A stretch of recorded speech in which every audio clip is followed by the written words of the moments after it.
Alright, welcome to Falcon Blues TV. On a Sunday night, it's freezing cold in here, so we're going to keep it brief. How's things, you alright? Coronavirus. Nasty shit that, mate. It's, you know. Yeah, I'm not too bad, mate. My knees done it. I'm walking like Robocop, as you can see. But, yeah. Well, we haven't got coronavirus, which is the main thing, which is, you know, that's what we're heading. That's what we're heading away from. So don't forget to press that subscribe. Yeah, before we start, please do all do that, and I'm just going to have a quick drink.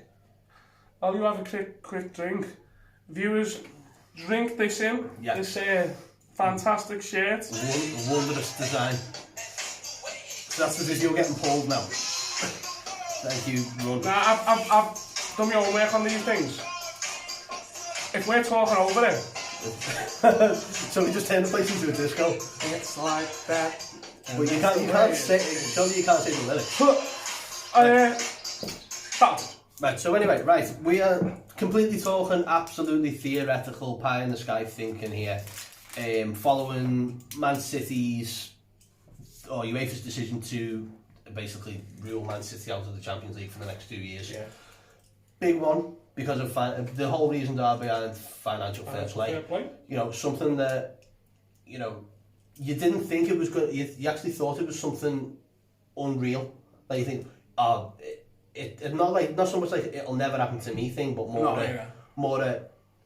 it'll never happen to anyone, and it's just a threat. Do you think they're making an example of City to scare other teams? Because Everton have certainly been, you know, that's why we didn't sign anyone really, isn't it? In January, we can't. Yeah, I mean, even Marcel Brands come out and told those 20 lads that, you know, financial fair play is absolutely crippling us. Yeah. So yeah, maybe that is the reason behind it. We're probably being a bit, you know, boxing clever, I suppose. You know, we are potentially skint at the moment because we haven't got the resources we aren't generating our own money. We're not self-sufficient. It's not that kind of thing. So I think Everton have to be very careful.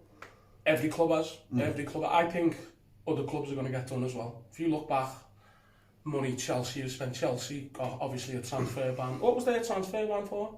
It was a financial fair play? No, it wasn't that to do with transfers. May have been, yeah. Because he tapped up young kids or something like that. Let us know in the comments. Yeah.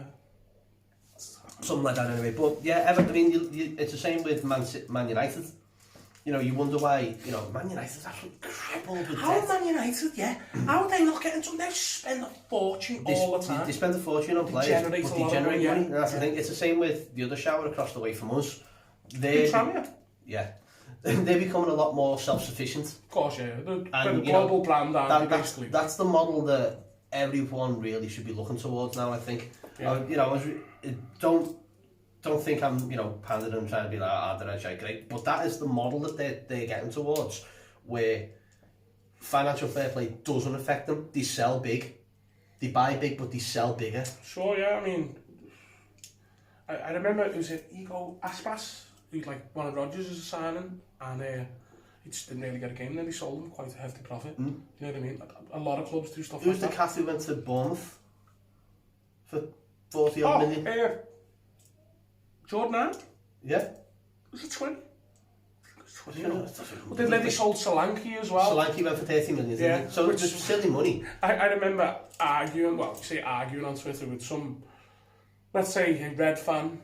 I think he was from Essex. He was claiming that Solanke was 10 times the player Dominic Calvert-Lewin was, and this is when Solanke hadn't scored a goal for them. And I was like, on what basis? I was being pretty fair. I said, on what basis he's better? And he was like, because this. And I went, how many times have you seen him play? He came on for 10 minutes against Bournemouth, and I was like, wow. Yeah, and in that 10 minutes, he's proved that he's a better player. Yeah. Well, I'd love to find him again on Twitter and ask him that question again, you know. Well, okay, so we're looking at all this financial fair play stuff, but then at the same time now, then if what they're saying, Man City lose this Champions League space, that means that there's a potential, and again, I'm talking completely theoretical and going what everyone's been talking about. Yeah, because it's a potential option where it can go to 5th place. But these next few games, this is Everton's, this is Sheffield United's, this is Wolves, Man United's, Arsenal to a lesser extent. this is all in their hands now. And Spurs, sorry, who won today in the last minute.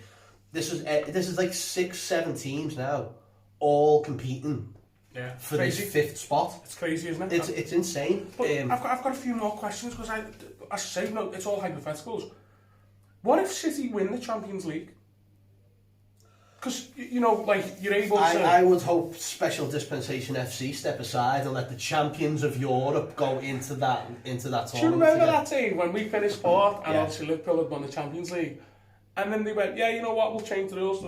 The winners have to be in it. So this opens up a lot of questions, whether City will win it. But I'll tell you what, if they're banned for 2 years, I'm sure Pep now is going to be like to all his staff, right, we're not getting the league. I want the Champions League, and he said that. He said that this should become his priority now, especially if there's also what they were talking about. There's also the threat of point deduction this season. You know, kick the fucking ways down. I mean, nah, lads, you aren't playing in it. And guess what? You aren't even going to finish second. You might not even finish in the top half. How many points could they deduct them? It could be 12, it could be fucking maximum, it could be ridiculous. Here's a question for the comments. Do you remember in the late 90s, what's his name was managing Middlesbrough? Brian Robson. Yeah, and they had a 3-point deduction because a virus hit their squad. Why the coronavirus? They couldn't field the side. They couldn't field the side, and they deducted them 3 points, and they got relegated because of it. Spurs they couldn't field the side at one time when they had an illness. Fuck, what happened to them? I don't think it was a league game, I think it was a cup tie. No, you see, there might have been 2 times this happened. Do you remember Spurs nearly finished 4th? Like, they were 4th, and then Arsenal got them in the last game, and they lost to West Ham. And like, they were begging the FA, going, look, we've had like everyone's got, what's it called? It's like a stomach bug. Yeah, when you eat something, what's food poisoning, that's the word I'm looking for, And like, the FA were going, no, it's got to be played at the same time for fairness. But, I don't know, to be honest, I don't think these people in charge know what they're doing sometimes. No, it's like they're getting, okay, here's a blank sheet of paper, let's make up some rules now, and then we'll say it was Article 13 of this, of something that you never read. It's like... It was Article 13 in this book? Yeah, there's probably a terms and conditions in the Premier League that not one club has ever read. It's like an Apple terms and conditions when you're scrolling through your phone. Like, yeah, I agree to it, just fucking get me the phone. Speaking of Article 13, guess who was number 13 on the list? 13, Jesus Christ. It was a referee, but that doesn't narrow it down, does it? Paul? No, it was... Clattenburg? No, it was Lee Mason. Oh, well, yeah, he should be on there every football week anyway. Well, that's going to be a great quiz question now, you know, I'm going to quiz some of you. You're going to have to do your homework on the list. We'll have to start writing this down. So, you know, we wrote the league down before. You got Chelsea on 41 points, game in hand against Man U, play tomorrow. So for something like that, you're open for a draw. Spurs jumped up from 7th into 5th. Last minute winner. Last minute winner, yeah. Sheffield United are in there in 39. Wolves and us 7th and 8th on 36 points. It's tight, isn't it? If Everton want this, and if Ancelotti wants this, these are destiny-defying games for Everton at the moment. Arsenal, Chelsea and United. And it's against the 3 who we've never really... Away from home, we've never shown up. No. Well, remember last season we went to Arsenal away, didn't we? And remember we were like, Everton played really well. That was probably the turn of Everton's games where we started to actually start picking up points and playing well, because you could see there was something in there where we were capable of winning a game and actually going on to, you know, doing something. We were unlucky. The referee was shite that day as well. We fluffed a few chances as well. Yeah, Walcott took that knock early. He had something with his eye, do you remember? He got smashed in the eye, and we all thought he was fucking bevied or something when he was playing. It's like, is he pissed? It was just fucking weird. It was more pissed. Do you know what my favourite moment from that whole away trip was, though? Do you remember we were walking up and we seen Marcel Brands? Marcel with his chicks. With his ladies, like he's Bruce Wayne. And was it 2 or 3? 4, I think. But they're like linking on around, and I remember like going, I've got to say something. It's right, Marcel laugh. He got proper stars of him. Right, Marcel. They just give a thumbs up. Hello. I froze. Yeah. I fucking froze. How suave was he? That was like James Bond walking around, Bruce Wayne. What a guy. Suave. So, what we're saying here, again, all this is theoretical and hypothetical and everything else, every ethical, what you want to put in. These games, Chelsea, United, Arsenal, the next 3 games, I think we've got to either pick up points or we've got to fucking win them. If we can get wins at United and at Arsenal. Well, United's at home, isn't it? United's at Sorry, United's a good one, sorry. So, but Arsenal and Chelsea are both away. And Arsenal we aren't struggled. No, I thought, you know what I mean? Arsenal won 4-0 today. They were fucking dog shit. Really? Oh, they were awful. You know, it wasn't like the zippy passes and literally passing through a midfield and bypassing defenders and stuff like that you used to see with Arsenal. It was a different Arsenal. It's a big, massive transition period for them as well. But I think Everton are the ones who've hit the ground running with it. Sorry. Stop playing with toys. No, you're right. I see a lot of weaknesses in Arsenal. I see David Luiz. I think he's one of the most overrated players. I think he's better playing in midfield. Like at centre half, he's just too much of a liability. Mustafi's last as well. Well, yeah, one of our former rejects. Yeah. But you know what? We look at that when we were just saying about players selling players on. We let him go on a free, and then they bought him for what, 40 million. The same with that other one that we all. Barney hates him. He actually said on Twitter today he's the slowest player ever. That Eric Dyer. Yeah. And because we had him as well, and yeah, I think Arsenal, we've got to look at that. I'm sure Carlo's like, love these, you know what I mean? Yeah. The way we're playing the ball. There's been loads of blues, and I even said on Twitter, these are fucking shit. Shortly before they scored 2 in a minute, by the way. I think Chelsea is a different animal because they're up and down. Obviously, we dealt with them at home very well. Stamford Bridge is. You went last year, didn't you? Yeah. Remember it was 0-0. Yeah, but we played well. We were compact. We played well. We got forward as well, which was the main thing. You know, even Bernard standing up to. Remember? Who was it? What was his name? It wasn't William, was it? No, it was big fellow, wasn't it? Remember? Rudiger, yeah. Rudiger was like, "The fuck's this?" But yeah, Bernard just took no prisoners, and that was when we all started waxing lyrical over Ademola Lookman beating 4 men and then putting the ball into touch. Yeah. It was like, what? But everyone's like, oh, did you see that run he made? Well, he ran forward a little bit. It was just, Lookman was never one for me. And they just and Leipzig just signed someone else. Is he not doing very well? No, he's not getting games at all. No.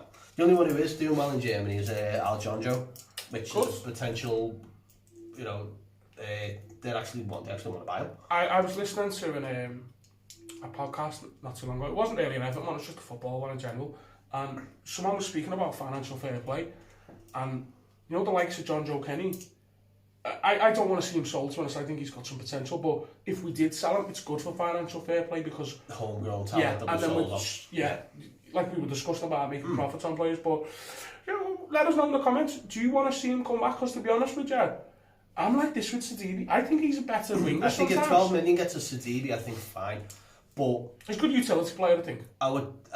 It's a bit of a weird one, isn't it? Because you look at Coleman, you look at Seamus Coleman, everyone goes, he's fucking finished him and everything else. And then he plays last week and plays an absolute blind. Exactly, yeah. And you know, he's 30. I think he's 30, comes 30. So what? That's no age, you know what I mean? That's for the right back. No, it's not. It's for the right back who's had a really fucking career-threatening injury, you know what I mean? No, terrible injury, yeah. Come back from it. Now, do you remember what Darren Griffiths said on here about Seamus Coleman? Saying there's no one more at Everton that wants to see us win a trophy. You know what I mean? Like, he's very committed to Everton. And we all love him and the big fella. Yeah, of course, yeah. That's available on a t-shirt. Yeah, you can see that. I'll mention that at the end. But yeah, same with Seamus Coleman. Seamus is one of those players who will run through a brick wall for the club. And you want to see that. You want to see every player doing that. Do you know what I mean? It's not like, oh, well, there's players who were half-arsed. You look at those players who were half-arsed pre-December, and now look at them. Exactly. It's a complete mentality thing. I've got to be honest, I don't mean to slag Marco Silva off, but it just shows how inept is the word, maybe, or is that too cruel on him? Because, I mean, he had a lot of money to spend, and I always said from the get-go, his track record, I went, what's he done? So what has he done to deserve this big payout and all this? What's he done to deserve the Everton gig? Exactly, I just think they liked him for whatever reason. And I mean, to be fair though, I think it was him who was like, I want Richarlison. Well, fair enough. You know, yeah, I think that's probably his redeeming feature. And the other thing is about the other signings is who really sign them. You know what I mean? It's one of them, isn't it? Yeah. I'd assume a lot of players have also come out and said that, you know, Marco Silva plays a big part in them actually wanting to come to the club, which is great. You know, Luca Dean especially, Andre Gomez, probably for the Portuguese connections. Fucking made up with Andre Gomez today. Played 60 minutes in a 11v11 between the under-23s, the first team, and I think the car park staff or something. I don't know. Are you going to get a hug off him, Dave? What? You going to get a hug off him? I didn't get a ticket. Sold out by the time. Do you know what, Dave? Look, Andre, if you're watching, just come to the Falcon and give us a hug. Come on, Andre. Look, I'll be honest, Dave. Me and Andre... Me and Andre have got a lot in common. He grew a beard after he seen man. Andre Gomez is what I wish I looked like. Well, come on, Dave, I'll give you a hug. There you go. There we go. There you go, look. There we go. Nightmares, no. Anyway, so yeah, Everton. We've got a week before the Arsenal game now. We'll probably do another video in the next couple of days. You know what I want to do? Go on. I want to play a game again because it is free too. We need to play some games. We do. What was it called when we played in Blackpool at the Virtual Striker? Yeah, so like the last 2 Octobers, isn't it, Dave? Yeah. We went to the Retro Expo. Play Expo in Blackpool. Yeah. It's fantastic, and that footy game. I don't know how, but I was just like, "This is me." This is you. Yeah. And you had the boss shout to you the week when I was like, it should be like 5-3 in my favour now, and you went, only one was recorded. And I was like, fair enough, fair enough. We only documented one. But let's be fair though, every time I even go near you on Street Fighter or Mortal Kombat, I just get dealt with. I got tin-hatted by you where you didn't even like lose a bit of life. Like literally, I was like, what? That was fun. I'm just pressing everything going, what's going on? Great place, that though. Anyway, right, yeah, so let's wrap it up. Make sure you're going on falconblues.bigcartel.com for one of these, for one of them. Run, Paul, run. I'm running out of stuff to advertise. Not these are from Primark. The Duncan ones are Throw it. I want to knock the camera. Right, one of these. I'm walking like me if you're Robocop. Dead or alive, they're coming with me. Yeah, so falconblues.bigcartel.com. Link in the description. We ship worldwide. To give you that.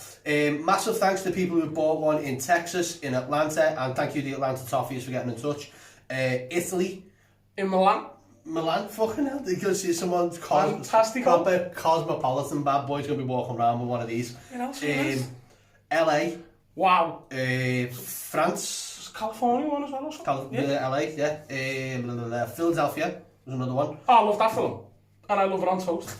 And we saw plenty of these all over. These have gone all over the world as well. So once again, thank you to everyone who's buying them. Keep buying them because we're still going to keep getting them. We're going to be churning out more and more random shit as we come along as well. There's a boss, if you're interested, Kevin Campbell scored against the Red Shite frame. It's only just come out on there as well. You just reminded me, I've got something to show you off camera. Oh, there's a fly. Right. Yeah, anyway, so yeah, make sure you're liking and subscribing to the channel.